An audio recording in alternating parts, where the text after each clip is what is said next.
onalardan keyin ham shanba kunlari kelib namoz o'qib turadi. Har haftada bir marta kelib namoz o'qib turadi. Yo'lga kelib 2 rakat namoz o'qisa, namozning savobi to'liq umrani savobiga teng. Maşallah. Mana shu yerda qarang, ona temir turibdi, temir bilan o'ralgan xurmo ekib qo'yibdi. Ana shu yerda quduq bo'lgan. Bu quduqda Hazrat Usmon roziyallohu anhu sotib olib vaqf qilganlar, ha? Bir Usmon deb qo'yadi. Usmonning qudug'i degan. Usmon roziyallohu anhu qanday bo'lardi? Payg'ambarimizning nubuvvat uzuylari bor edi-ku.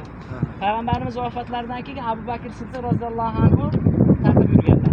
Abu Bakr vafotlaridan keyin Umar, Umardan keyin Usmon roziyallohu anhu.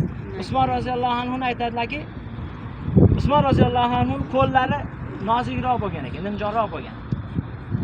Uzuk sal o'ynab turar ekan. Mana shu quduqdan tahorat qilayotgan paytlarida uzuk mana shu yerga tushib ketadi. Uzuk tushib ketadi, uzukni rasa oqtartiradilar, rasa qidirtiradilar, topolmaydilar. Oxir keyin quduqda ko'mdirib yuborishlikka nima bo'ladilar?